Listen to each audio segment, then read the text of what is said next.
The goal of this example is to determine the design wind loads associated with an interstate billboard sign that is 50 feet wide by 20 feet high and is mounted on two 16-foot diameter steel post supports. The top of the billboard is 80 feet above the ground level, and the sign is located in rural Nebraska on a flat and open site. We'll be using the wind load provisions in the 2022 edition of the ASCE 7 standard for this example. I would also be remiss if I didn't mention that this example originally comes from a textbook by Narendra Talley. The Talley textbook is a good one, however it is more than 20 years out of date at this point, having been published in 2003. In this video, I have updated the example as it appears in the Talley textbook so that it is consistent with the 2022 edition of the ASCE 7 standard. This is Part B of the example. In Part A of the example, we determine the general wind load criteria, including the base wind velocity v, the elevation factor k sub e, the topographic factor k sub zt, and the velocity pressure coefficient at the top of the billboard k sub h. Finally, we calculated the design velocity pressure at the top of the billboard q sub h as 35.46 pounds per square foot. If you missed a video for Part A of the example, you can watch it by using the link here.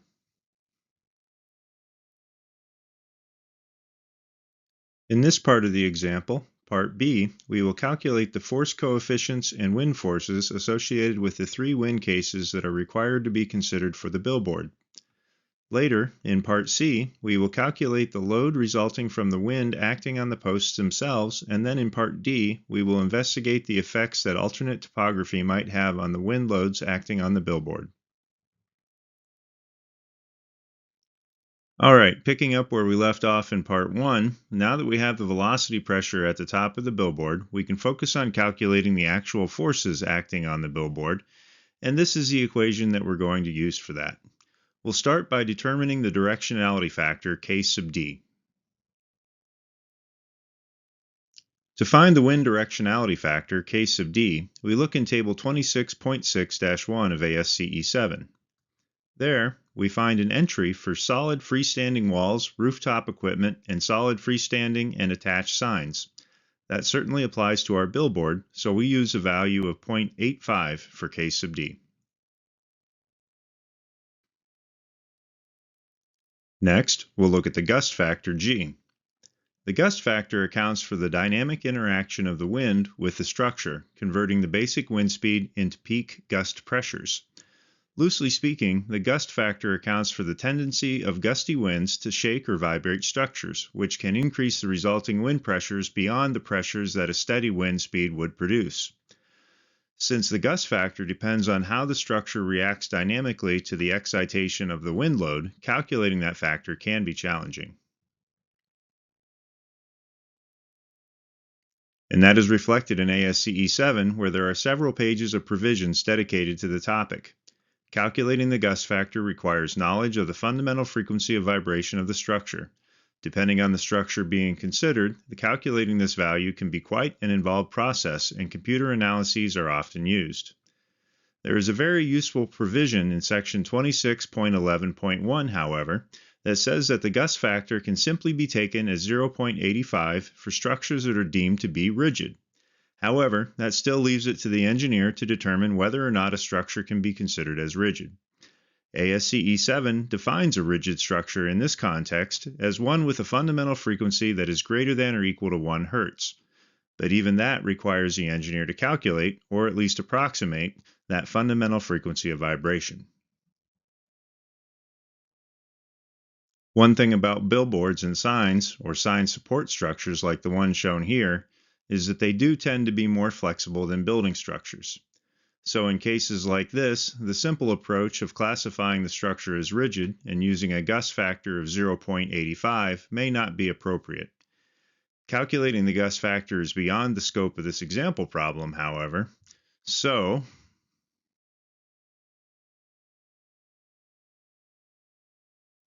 in this case, I'll refer to the original textbook example by Narendra Talley and use the value of G that he calculated, which was 1.0945.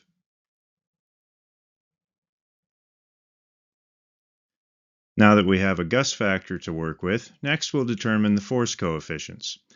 And to do that, we turn to figure 29.3-1, since this billboard is considered to be a freestanding sign in the ASCE 7 standard. As it turns out, figure 29.3-1 is actually 2 pages worth of figures, tables, and notes. This may come as a surprise to you if this is the first wind load problem that you are solving with the ASCE 7 standard. Otherwise, you may already know that the tables and charts that are used for determining the force and pressure coefficients are often very, very rich, with lots and lots of data in small amounts of spaces. Look closely at this figure, and you'll see that there are actually 3 wind load cases: Case A, Case B, and Case C. Regardless of which wind case is being considered, the elevation and section views shown here apply. There are actually 2 conditions depicted in the section view. One condition is where there is clearance provided below the sign, such that wind can flow over, around, or below the sign, and a second condition where there is no clearance provided below the sign, and all of the wind is forced to flow over or around the sign. The latter case could be used for a wall constructed at ground level and is true when the clearance ratio, S over H, is equal to 1. The former case is true when the clearance ratio, S over H, is less than 1. In the case where there is no clearance below the sign, the force exerted by the wind on the sign is shown to act slightly higher than mid-height of the sign, by 5% of the sign height, H. Otherwise, when there is clearance provided below the sign, the force exerted by the wind on the sign acts exactly at mid-height of the sign. When we look specifically at wind case A, we see that it addresses the case where the maximum wind force is acting on the structure from a wind direction perpendicular to the face of the sign.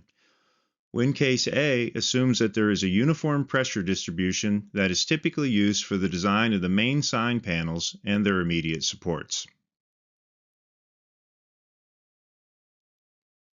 Wind case B accounts for a horizontal shift of the center of pressure caused by an oblique wind direction or a non-uniform wind flow. This case introduces an eccentricity of 20% of the width of the sign to capture the torsional effects acting on a single pole structure or unequal loading on multiple pole structures. Finally, wind case C is intended for long walls or signs where the width B is greater than 2 times the height S. This case captures significantly higher pressures that can occur near the windward edge of the sign when the wind hits the structure at an oblique angle. This case is implemented by dividing the wall or sign into zones with different force coefficients that are used to model how the pressure washes along the surface with its highest intensity at the leading edge.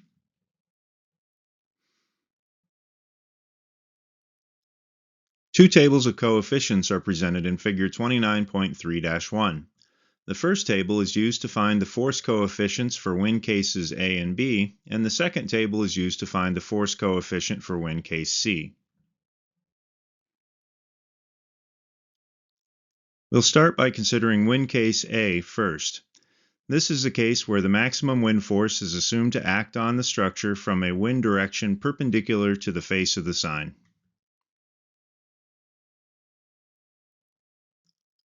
To determine the force coefficient C sub F, we turn our attention to the table at the bottom of the first page of figure 29.3-1.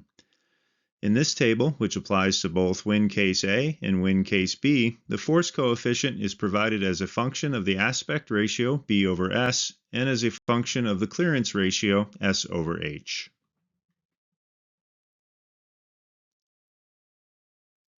For the billboard in our example, the width or breadth of the sign B is 50 feet, the vertical dimension S is 20 feet, and the height H is 80 feet. With that, we can calculate the area of the sign A sub S as 1,000 square feet. We can calculate the aspect ratio of the sign B over S as 50 feet over 20 feet, which is equal to 2.5. And we can calculate the clearance ratio of the sign S over H as 20 feet over 80 feet, or 0.25.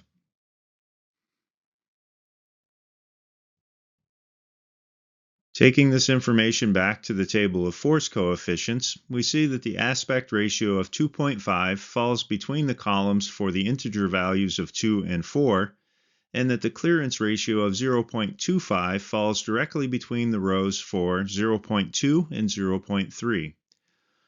Normally, we would have to perform a two-way interpolation between these four values to find the force coefficient for our particular geometry, but in this case, since all four values are the same, that isn't necessary, and we can take C sub f equal to 1.80.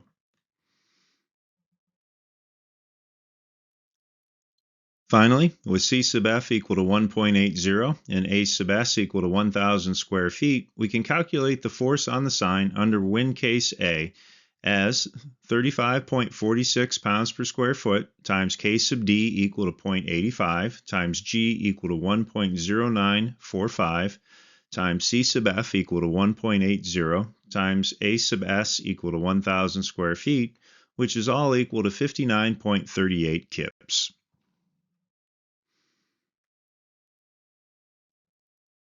If we look at how that force is applied under wind case A, we can see in the plan view on the left and in the elevation view on the right that the force is applied at the mid-width of the sign, and we can see in the section view in the middle and in the elevation view on the right that the force is applied at the mid-height of the sign. Considering equilibrium of the sign in the plan view, we can treat the sign as a beam that is supported by the two 16-inch round posts and call the horizontal reactions that those posts impart on the sign R sub L and R sub R for the left reaction and right reaction respectively.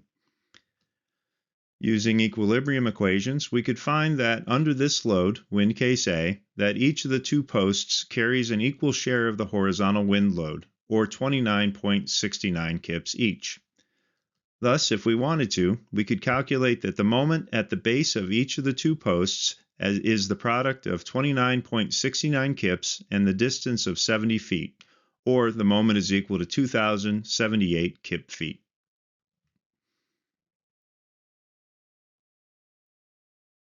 Next, we'll consider wind case B. The process is very similar to the process that we just used for wind case A, except that the force F is applied eccentrically by 20% of the width of the sign, either to the left or to the right of center.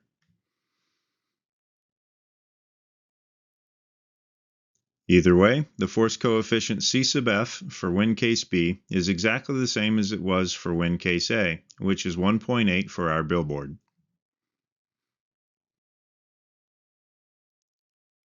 With a total width B equal to 50 feet, the force for wind case B should be applied with an eccentricity equal to 20% of 50 feet, or 10 feet. This eccentricity should be applied either to the left or to the right of center, whichever creates the worst case for the component of the main wind force resisting system that is being considered. For this example, we'll apply the load eccentrically to the left of center, which will create a higher bending moment in the left support post. Considering equilibrium of the sign in the plan view, we can again treat the sign as a beam that is supported by the two 16-inch round posts and call the horizontal reactions that those posts impart on the sign as R sub L and R sub R for the left reaction and the right reaction respectively. Using equilibrium equations, we could find that under this load, wind case B, that the left post carries a higher share of the horizontal wind load, or 49.48 kips. Then we can calculate the moment at the base of the left post as the product of 49.48 kips and the distance of 70 feet, resulting in a moment of 3,464 kip feet.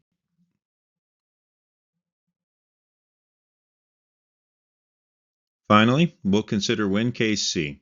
The process here is similar to the process that we used for wind case A and wind case B, except now that we break the sign up into several zones that each has a height and width equal to the dimension S.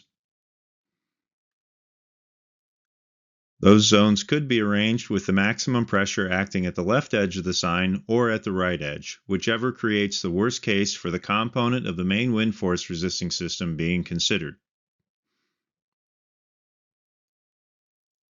For this example, we'll arrange the zones with the maximum pressure acting at the left edge, which will create a higher bending moment in the left support post. Since our sign has an overall width B equal to 50 feet and a height S equal to 20 feet, that means that we will break the wind pressure into two zones that are 20 feet wide and 20 feet tall, and a third zone that is 10 feet wide and 20 feet tall. We'll label these three zones and their associated forces as 1, 2, and 3, starting at the windward edge, which is the left edge. To determine the force coefficient C sub F, we turn our attention to the table at the top of the second page of Figure 29.3-1. In this table, which applies only to wind case C, the force coefficients are provided as a function of the aspect ratio B over S, which for our billboard is 2.5. Each of the rows in this table provides the force coefficients for the different zones on the billboard, starting with the windward edge in the first row of the table.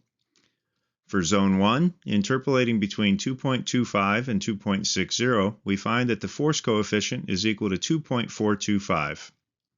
For Zone 2, interpolating between 1.50 and 1.70, we find that the force coefficient is equal to 1.60. And for Zone 3, no interpolation is needed. We can take the force coefficient as equal to 1.15. With those three force coefficients determined, we can calculate the actual forces that act on each of the three zones. We find that F1 is equal to 32.0 kips, F2 is equal to 21.11 kips, and F3 is equal to 7.587 kips. Note that the areas that are used in these three equations are the areas of the zones and not the overall area of the sign. Considering equilibrium of the sign in plan view, we can again treat the sign as a beam that is supported by the two 16-inch round posts, and call the horizontal reactions that those posts impart on the sign R sub L and R sub R for the left reaction and right reaction respectively. Using equilibrium equations, we can find that under this load, wind case C, that the left post carries a higher reaction, 37.77 kips. Then we can calculate the moment at the base of the left post as the product of 37.77 kips and the distance of 70 feet, which results in 2,644 kip feet.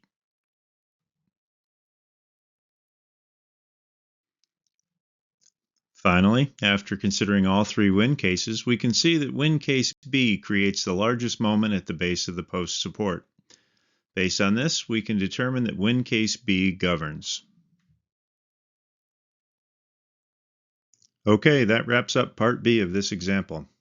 Later, in Part C, we'll take a look at the loads resulting from the wind acting directly on the posts, and then in Part D, we'll take a look at what would happen if the sign was located at the top of a hill or at the top of an escarpment.